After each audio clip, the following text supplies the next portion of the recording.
നമസ്കാരം, എൻ്റെ പേര് പവന പ്രവീൺ. ഞാൻ കോഴിക്കോട് നിന്നാണ് വരുന്നത്. ഞാനിപ്പോൾ triple CA foundation exam prepare ചെയ്യാണ്.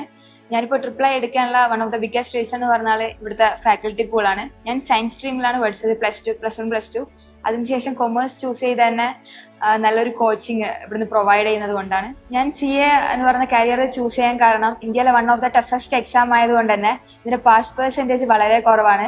അതുകൊണ്ട് തന്നെ ഈ ഒരു മാർക്കറ്റിൽ നിന്ന് ഒരു CA ആയ വ്യക്തിയുടെ വാല്യൂ ഒരിക്കലും കുറയില്ല. അതുകൊണ്ട് തന്നെയാണ് ഞാൻ ഈ ഒരു കരിയർ ചൂസ് ചെയ്തിട്ടുള്ളത്. ഒരു നോർമൽ ഡിഗ്രി എടുക്കണമെങ്കിൽ നമുക്കിപ്പോൾ 3 to 4 years വേണം. അപ്പോൾ ഒരു ഡിഗ്രി കഴിഞ്ഞതിന് ശേഷം CA എന്ന് പറയുന്ന കരിയർ ചൂസ് ചെയ്യുന്നതിനേക്കാൾ നല്ലത് 6 months കൊണ്ട് CA ഫൗണ്ടേഷൻ എക്സാം ക്ലിയർ ചെയ്യുന്നതാണ്. അത് നമ്മുടെ കുറച്ചും കൂടി ടൈം സേവ് ചെയ്യും. CAന്റെ ഓപ്പർച്യൂണിറ്റീസ് ചോദിക്കുകയാണെങ്കിൽ ഒരുപാട് ഓപ്പർച്യൂണിറ്റീസ് ഉണ്ട്. ഞാൻ CA തന്നെ സ്റ്റിക്ക് ഓൺ ചെയ്യാൻ കാരണം ഒരാളുടെ അണ്ടറിൽ വർക്ക് ചെയ്യുന്നതിനേക്കാളും സ്വന്തമായിട്ടൊരു ഫേം തുടങ്ങിയതിന് ശേഷം സർവീസ് ചെയ്യാനാണ് എനിക്ക് താല്പര്യം. ഒരു നോർമൽ ഡിഗ്രി ശേഷം ഒരു പ്രൊഫഷണൽ കോഴ്സ് എടുത്താലേ ഈ ഒരു സമൂഹത്തിൽ ഇപ്പോൾ നല്ലൊരു ജോലി നമുക്ക് കിട്ടുകയുള്ളൂ. അപ്പോൾ എന്തുകൊണ്ടും ഈ ഒരു ഡിഗ്രിക്ക് മുൻപേ ഒരു പ്രൊഫഷണൽ കോഴ്സ് ചെയ്യുന്നതാണ് നല്ലത്. അപ്പോൾ നമ്മുടെ ടൈം ഭയങ്കര സേവ് ചെയ്ത് തോന്നും.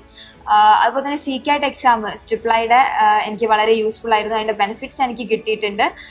ഒരു സയൻസ് സ്ട്രീമിൽ നിന്ന് വന്നിട്ടും എനിക്ക് ആ എക്സാം കുഴപ്പമില്ലാത്ത രീതിയിൽ എഴുതാൻ പറ്റിയിട്ടുണ്ട്.